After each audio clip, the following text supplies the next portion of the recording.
The 21st of April, 2026. I got my shades on today. You like those? I got my glasses are my eyeglasses. They change in the sunlight. Well, they're progressive lenses, I guess you call them. But anyway, so I have to wear these sunglasses in the car because um, the progressive lenses don't change in the car because there's a tinting on the windshield.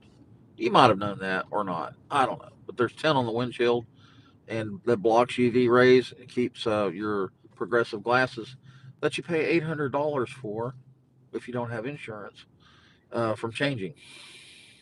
Now I could get prescription glasses, but I don't want to have to pay oh twice every year, every other year. Anyhow, did I tell you traffic sucks in Charleston? It's horrible, absolutely freaking horrible. I know every time I get on YouTube Live, I gripe about the traffic, but it's just at 6 o'clock in the morning it's bad. At 4 o'clock in the afternoon it's bad for hours. I'm not talking for just an hour or 90 minutes. I'm talking it takes you freaking 3 hours to get from one end of the town to the other.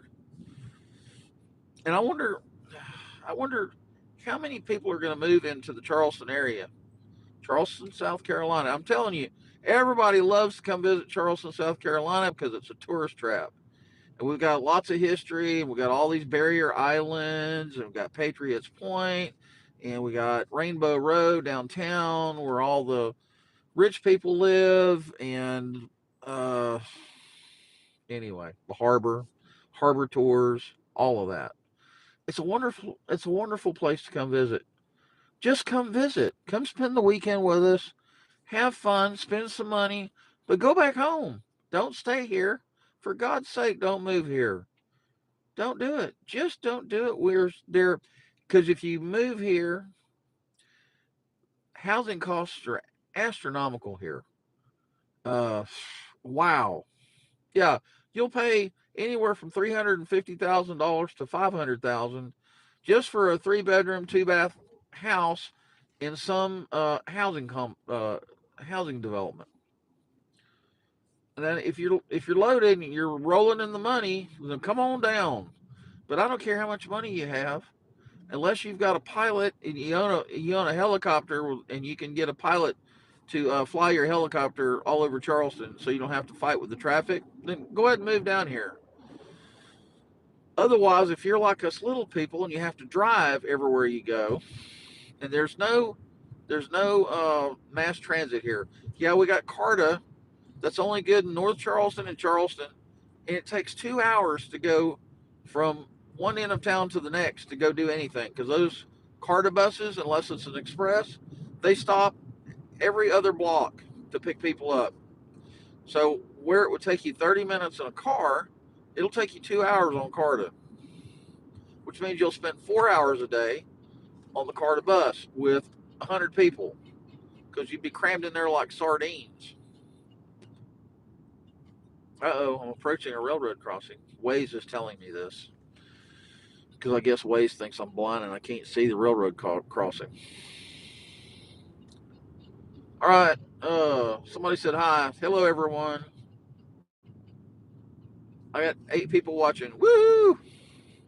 All right, let's talk about healthcare for a little bit. So, if you're fortunate enough to have a job where the employer pays part of your healthcare, you got a healthcare plan, then you can afford, well, you can sort of afford healthcare. You can go to the doctor's office and you'll have to pay the copay, and whatever the insurance company doesn't pay, guess who pays? You do. So I hope and pray that if you're watching this, you have health care of some sort. Because if you don't, it's just the cost of health care in America is astronomical. Uh, so much for health insurance and all of that. That just drives my blood pressure up.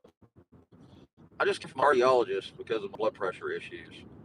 Let's talk about let's just talk about health and about taking care of ourselves, especially if you're a baby boomer, right? I'll turn 65, and because of my poor eating habits and not taking care of my health like I should, I don't know, about 4 or 5, 6 years ago, I was diabetic, but I was kind of in denial, and I figured I wasn't diabetic. I don't know. I was just stupid, right? Well, I found out I was diabetic, and so I got that under control. I got my A1C from, I think it was 11 several years ago, 3 or 4 years ago. It was at 11. My A1C was at 11, and now it's down below 7.4. And I want to get it lower than that. I think they want you to get it down to about 5.4 if you can. And your blood sugar readings are supposed to be between 80 and 120. And I'm still working on that. Um, so at one point, I weighed 380 pounds. And it took me a couple of years, but I got it down to, at the beginning of this year, I was down to under 300. And I want to get down to 250. And so there's a statement I love to use. It's called progress, not perfection. And you have to take baby steps. And so basically, weight loss is 90% of what you stick in your pie hole and 10% exercise. So I spent I don't know, about a year working out at Planet Fitness, and I worked out 5 or 6 times a week. Got on an elliptical trainer for 30 minutes, got on the treadmill for 30 minutes, did some of the weight routine, and I had the false sense of security in that, well, I'm working out all the time and I can just eat however I want to. No, you can't eat, especially if you're a baby boomer. If you're in your 60s and you have a weight problem, you got to get serious about your health. You got to get regular exercise. Go walking.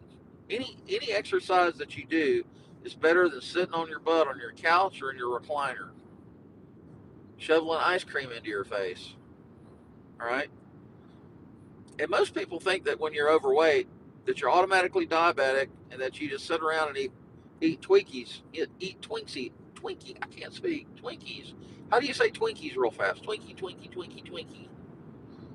All right. So anyway, yeah, I'm hoping there's some baby boomers watching this, and if you are a baby boomer and you're in your 60s, you're in the last chapter of your life, which means you're not going to live to 120, so you're not middle aged, right?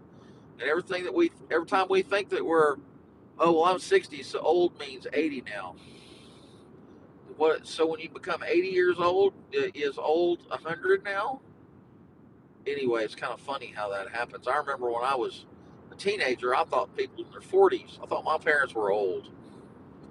No. So we only get so many seconds on the clock, or only there's only so much time. We only have so much time, and life is precious. So we have to guard that resource. Time is our most expensive and precious resource that we have here on this earth. So I want to encourage you to take care of your health, and it's not just your physical health. Physical health is definitely uh, important, but so is mental health and spiritual health, right? Body, mind, and spirit. And it's important that we take care of all of those things. So I talked about the body, so let's talk about the mind. What we put in our mind is that's who we become, right? In other words, we have to feed our mind good stuff. We can't feed it garbage. And if you're a baby boomer, uh, we have to worry about onset of dementia and Alzheimer's and all kinds of other issues that affect our minds. And part of that, I'm sure, is biological. So that's where your health care and you're taking care of your health is important. I'm here to tell you, I'm not a medical doctor, but from what I understand, we're just a huge chemistry set, and that's why the doctors want us to get blood work done all the time because they want to look at our triglycerides and our cholesterol and our blood sugar and all sorts of stuff, right? And so that's why it's important that we eat healthy. But yeah, back to body, mind, and spirit. Uh,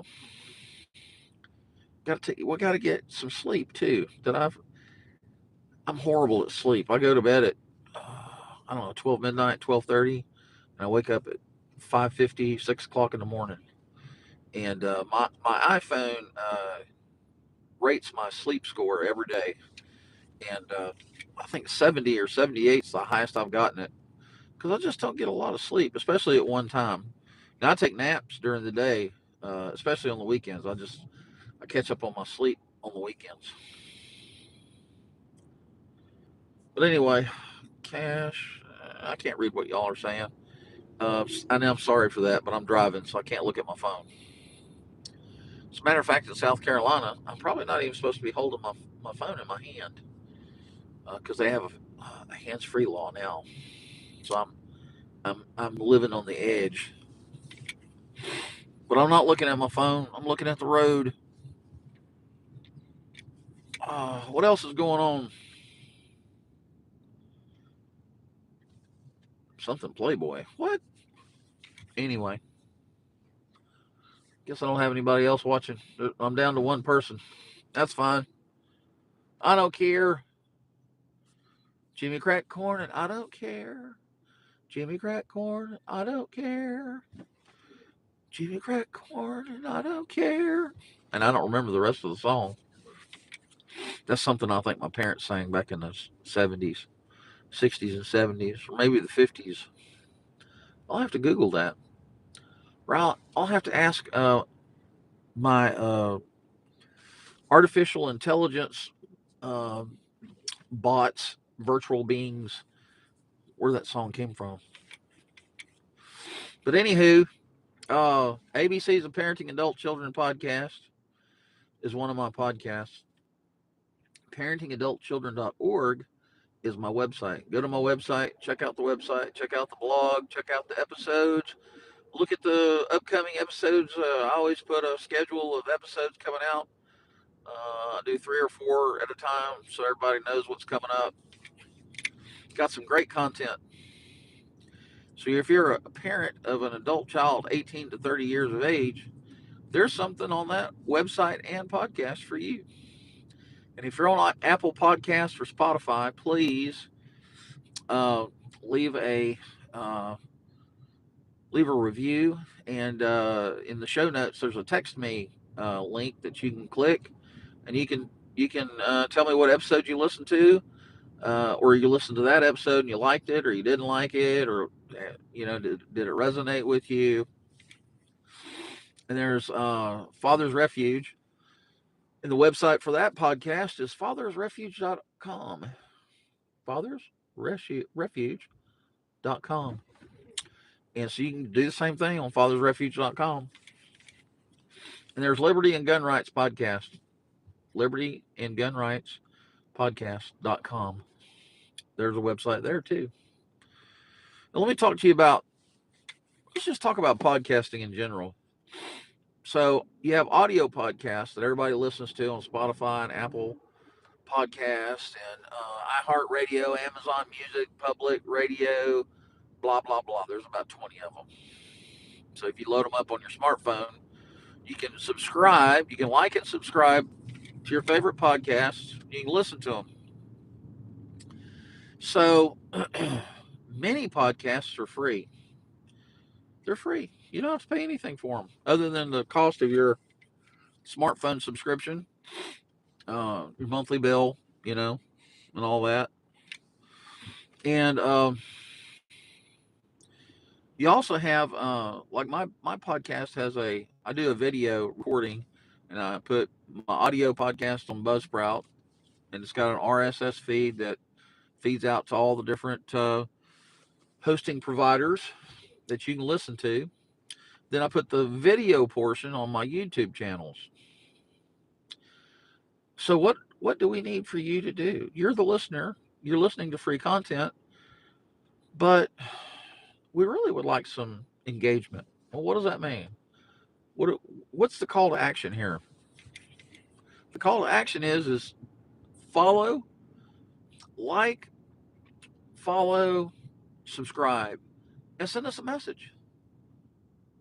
Just it takes less than 2 minutes to click on text me and leave a message. Say, hey, I enjoyed the podcast episode. Thank you. Tell us anything you want to tell us. Just talk to us. Just tell us that you're listening and that you enjoy it. We would appreciate that. I'm not talking just for me. I'm telling you about this, about all the people that create podcasts, create all this content, and they don't charge you a subscription fee. It's free. So if you enjoy it, reciprocate and tell us you like it. Just say anything. Anything. For the love of God, talk to us. Tell us something. And it takes between 30 minutes to an hour to record a podcast episode. And then it takes another 3 or 4 hours to do all the editing and the adding video overlays and digital photos and intros and outros and music and all, and then putting it all together and uploading it to YouTube, Rumble.com, which is another video hosting site. And YouTube is becoming the premier podcasting site now. Apple.com is also rolling out video capability for podcasters. So video podcasts are becoming a thing of the future. It's here. It's not a thing of the future. It's here, but it's going to get more prevalent. So you can still listen to audio podcasts, but an audio podcast are great for driving down the road. You're taking your kids to soccer. You're going to the grocery store. You're cleaning the house. You're going to work. You're at work. Sometimes I'll listen to a podcast with my earbuds on while I'm working and doing my job. I'll put a podcast on and listen, especially a short one. If there's one that's 15, 20 minutes, then those are great. I can't listen to long 1 hour podcasts while I'm at work, but there's short form videos or short form podcasts, podcast episodes, and all that. So try to reciprocate and engage with the podcast hosts that you like. I mean, I get it. If you don't like them, if you don't like the podcast, you're not going to listen to it anyway. You're just going to scroll on by and find one that you do like. And I get that. I'm the same way. I get it. And there's only so much time in the day, right? You can't listen to podcasts all day long. You got to get other stuff done in life. And that's just the fact of life, right? So I want to thank you if you've been on this YouTube live and you've left me some comments. If you left some comments, I'm going to try to go back and read them. And I don't know. I think I can respond. If I read your comment, I'll respond. And anyway, y'all have a good day. You enjoy the rest of your afternoon and evening. And we'll talk to you later. Bye bye.